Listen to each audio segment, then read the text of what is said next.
Good morning student. हम हमारा topic continue करते हैं फॉर्मेशन ऑफ कंपनी। तो आज हम पढ़ेंगे इनकॉर्पोरेशन।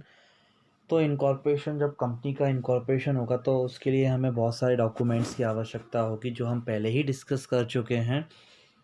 तो application for the incorporation of the company, the application is to be filled with the registrar of a companies of the state within which they plan to establish the registered office of the company. तो company का जहाँ पे वो अपना registered office का plan कर रहे हैं कि हम हमारा रजिस्टर्ड ऑफिस यहाँ रखेंगे, सपोज़ वो अपना रजिस्टर्ड ऑफिस इंदौर में रखते हैं या वो अपना रजिस्टर्ड ऑफिस भोपाल में रखते हैं, तो उनको ये वाली की सारी इन्फॉर्मेशन आरओसी को देना होगी। The application for registration must be combined with certain documents. बहुत सारे ऐसे डॉक्यूमेंट्स हैं जो इसके रजिस्ट्रेशन के लिए बहुत ज़्यादा इंपॉर्टेंस रखेंगे, जिसके लिए हम पहले से ही इनके बारे में पढ़ चुके हैं, जैसे MOA, AOA, written consent of the proposed director, the agreement, a copy of register और द स्टेरी डिक्लेरेशन ऑफ द। तो ये सारी की सारी चीज़ें हमें उसके बारे में बताएंगी। तो चलो थोड़ा सा डिस्कशन और कर देते हैं हम MOA के बारे में। The memorandum of association duly stamped, signed and witnessed in case of public company, at least a 7 member must sign it for a private company. However, the signature of 2 members are significant. The signatory must also give information about the address, occupation and the number of shares subscribed by them. तो जैसा हमने पहले discuss किया हुआ था कि public company के लिए कितने लोग साइन करेंगे, 7, और प्राइवेट कंपनी के लिए 2 मेंबर रहेंगे जो मेमोरेंडम में साइन करेंगे, जिसमें उनकी एड्रेस, उनकी क्वालिफ़िकेशंस और वो कितने शेयर को सब्सक्राइब करेंगे इसके बारे में भी लिखा होगा। फिर हमने डिस्कस किया था आर्टिकल ऑफ एसोसिएशन। तो आर्टिकल ऑफ एसोसिएशन हमारे लिए क्या होता है, एक तरीका सा कंपनी का एक इंटरनल मैनेजमेंट के लिए आर्टिकल ऑफ एसोसिएशन होता है। रूल्स एंड रेगुलेशंस होते हैं। जितने लोगों ने भी हमारे MOA में साइन किया वो लोग भी हमारे आर्टिकल ऑफ एसोसिएशन में साइन करेंगे। अगर कोई कंपनी टेबल ए फॉलो करती है तो उसके लिए फिर आर्टिकल बनाने की आवश्यकता नहीं होती है। फिर इसके बाद रिटन कंसेंट की आवश्यकता होगी हमें डायरेक्टर की।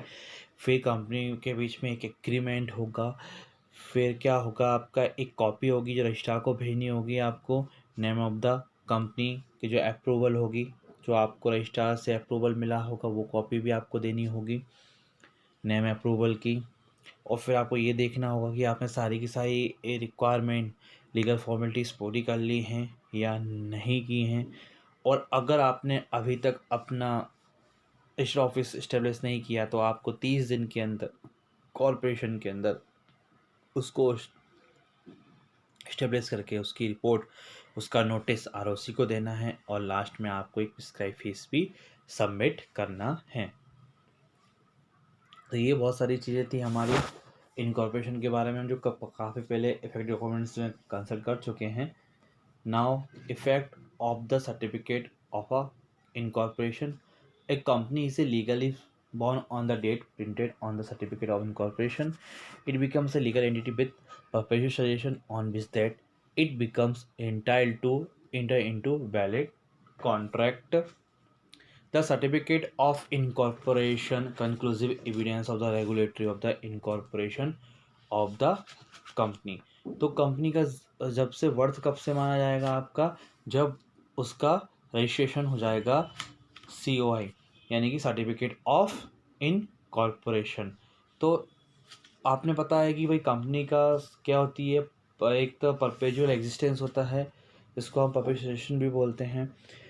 इसका मतलब क्या होता है, the existence of the company is of a permanent nature. The existence of the company is not affected by the retirement, death, lunacy और insolvency of its member. Shareholder may comes and shareholders may go. Share holders आते भी और चले भी जाते हैं। What the company goes on forever. तो company तो हमेशा चलती ही रहती है।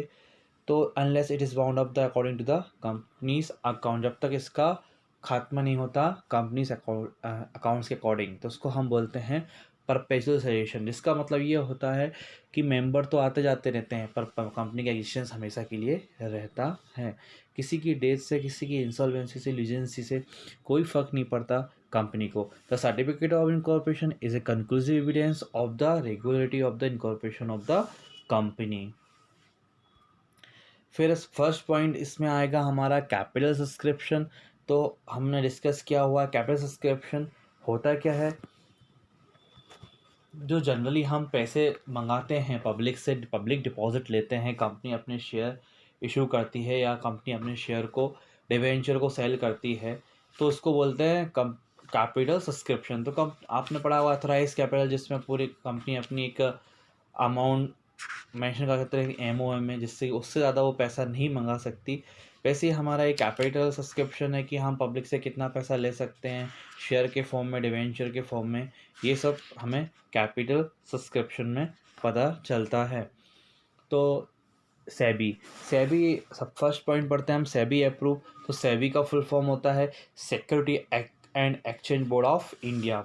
बहुत इंपॉर्टेंट है, ध्यान रखना, ये आपसे पूछा जाता है सेबी का फुल फॉर्म। तो क्या होगा सेबी का full form? Securities and exchange board of India.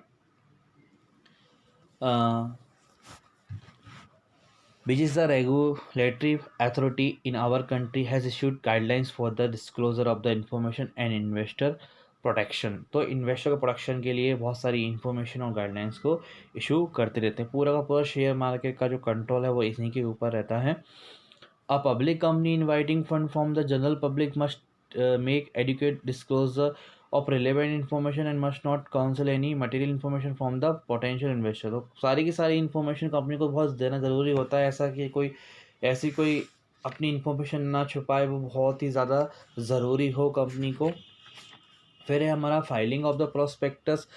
A copy of the prospectus statement in the lieu of the prospectus is filed with the registrar of a company's a prospectus is in a document subscribed or issue as a prospective, including any notice, circular, advertisement, or other documents inviting deposit from the public or inviting offer from the public for the subscription and purchase of any securities of a body corporate। तो company एक prospectus भी issue करती है, जिसमें वो होता क्या है, जनरली प्रोस्पेक्टस हमारा एक नोटिस के फॉर्म में होता है, सर्कुलर, एडवर्टाइजमेंट या अदर डॉक्यूमेंट इनवाइटिंग, जिससे कि आप इनवाइट कर रहे हैं पब्लिक को कि आपकी कंपनी के वो शेयर और डिवेंचर को परचेज कर ले। थर्ड पॉइंट डिस्कस करते हैं हम लोग, अपॉइंटमेंट ऑफ बैंकर, ब्रोकर और underwriters. Raising fund from the public is a Stipendious tax and the application money is to be received by the banker of a company.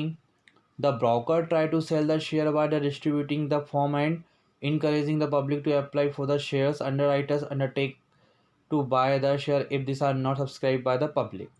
तो हाँ, क्या करते हैं कि एक अपॉइंटमेंट करते हैं बैंकर्स का या ब्रोकर्स का या फिर अंडरराइटर्स का, जो पब्लिक को अपनी शेयर बेचता है। पर कभी कभी क्या होता है कि कभी शेयर नहीं बिक पाते, तो फिर उसको ही पूरा का पूरा शेयर्स उसको ख़रीदने होते हैं। फिर बहुत ही ज़्यादा मोस्ट इम्पोर्टेंट पॉइंट है हमारा मिनिमम सब्सक्रिप्शन, बहुत ही ज़्यादा इम्पोर्टेंट पॉइंट है।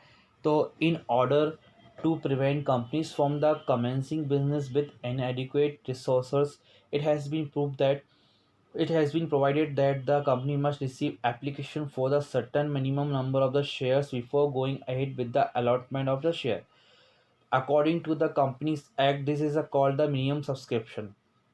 तो क्या होता है कि भाई कंपनी आपके पास इतना पैसा आ जाना चाहिए कंपनी के एक्ट के अकॉर्डिंग अलॉटमेंट करने से पहले, जिससे कि वो अपना बिजनेस आगे अच्छी तरीके से कर सके। The limit of minimum subscription is 90% of the size of the issue।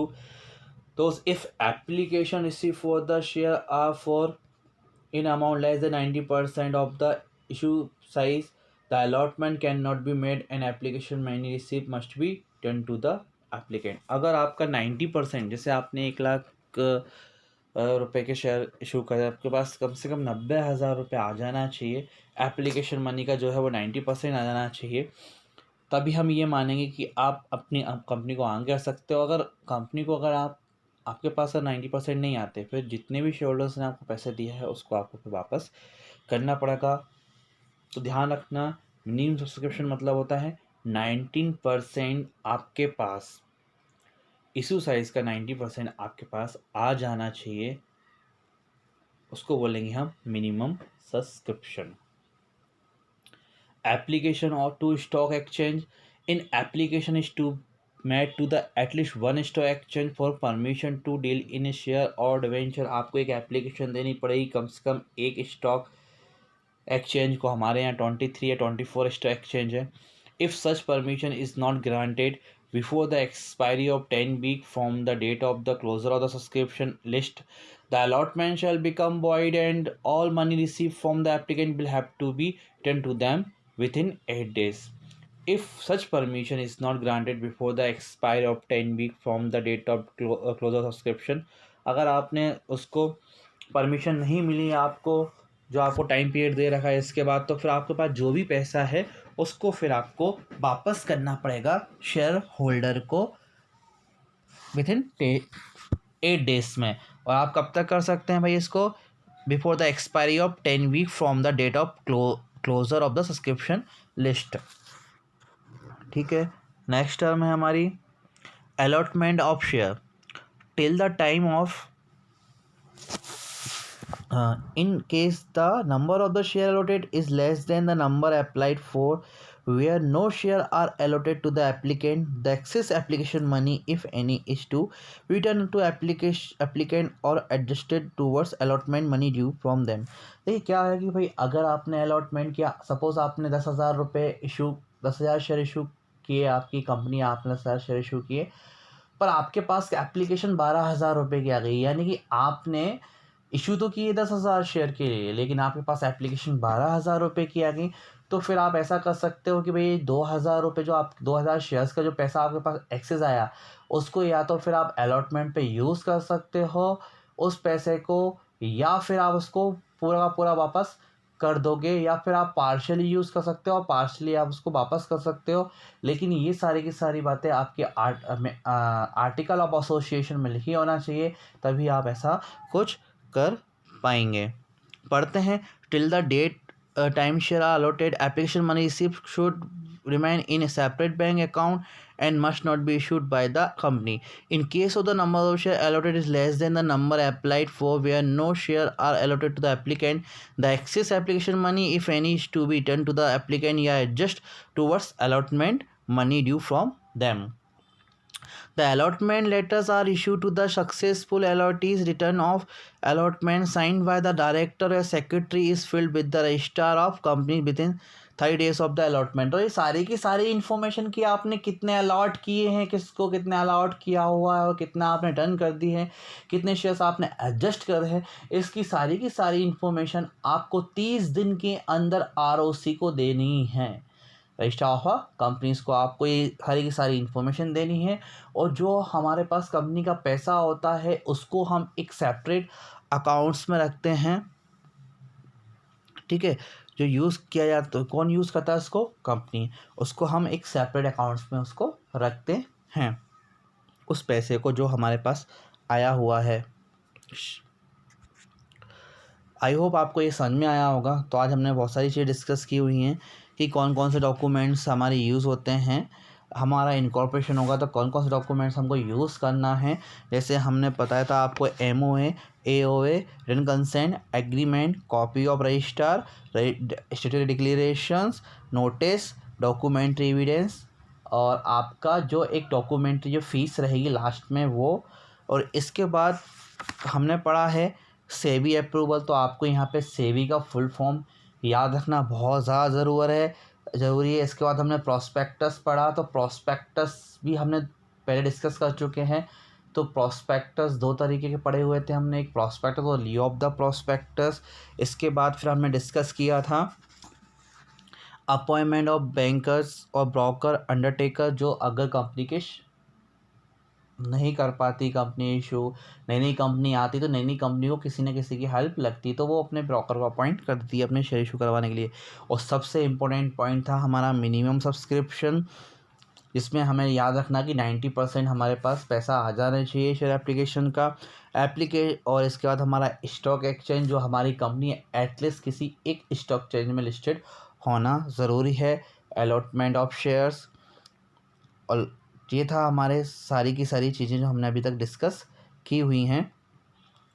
और साथ में आपको इनका डिफरेंस भी बहुत अच्छी तरीके से पढ़ना है, आर्टिकल ऑफ एसोसिएशन और Memon of association. I hope आपको आज का लेक्चर आपको समझ में आया होगा। Thank you and happy study.